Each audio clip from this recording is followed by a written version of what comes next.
I still remember the moment I stumbled upon that Hilton hotel keycard. It was tucked deep inside my wife's purse, almost hidden under a pile of receipts and makeup items. At first, I didn't think much of it, but something about the way it was buried felt suspicious. We hadn't stayed at a hotel recently, and she hadn't mentioned anything about a business trip or meeting.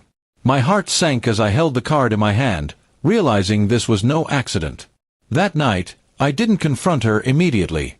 Instead, I waited. I wanted to be sure before saying anything.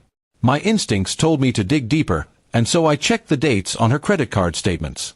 There it was, charges for dinners, wine, and room service at the same Hilton. She had been living a double life right under my nose.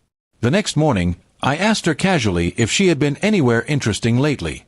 She smiled and shook her head, pretending everything was normal.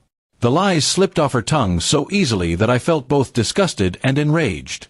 That was when I knew I couldn't simply ignore it. I had to take my revenge, but not in the way she expected.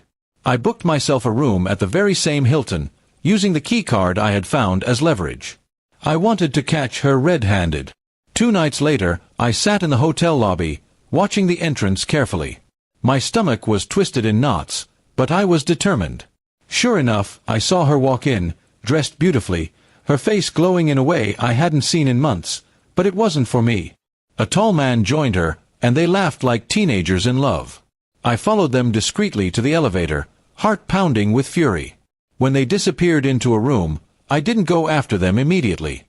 Instead, I waited until the next morning. With the keycard, I entered their room while they were out at breakfast. I took pictures of everything, her clothes scattered, his things mixed with hers, the bed unmade. Evidence, undeniable and clear. But I wasn't finished. I packed all her belongings neatly into a suitcase and left it at the front desk with a note. "Since you like staying here so much, don't bother coming home." Then I returned to our house and locked the doors behind me. When she arrived later that day, she found herself locked out, forced to face the reality of her betrayal. She called me frantically, crying, begging for a chance to explain. But I didn't answer. I had already sent the pictures to her family, her closest friends, and even her boss. Her perfect little world shattered in an instant.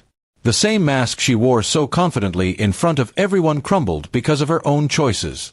Days later, she finally managed to speak to me. She accused me of being cruel, of humiliating her. I reminded her that she had been cruel first, sneaking around, lying, and breaking the vows we made. I told her there was no marriage left to save, and I meant every word. Her lover didn't stay by her side for long. Once the truth spread, he vanished, leaving her alone to face the consequences. She tried to come back to me, saying she made a mistake, but I had already made peace with the idea of living without her.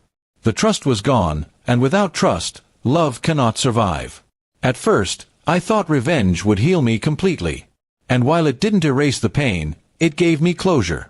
I had turned the tables, exposed her lies, and walked away with my dignity intact.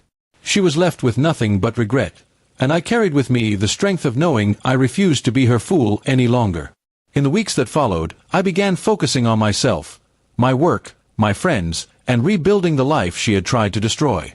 Slowly, the weight lifted from my chest. Freedom felt strange, but it was better than living with deceit. She still tries to contact me sometimes, but now I ignore her. The man she betrayed is gone, and in his place is someone stronger, wiser, and unwilling to settle for anything less than honesty. And so, the Hilton keycard that once shattered my heart ended up being the key to my freedom. It unlocked the truth, exposed the lies, and gave me the courage to take back my life.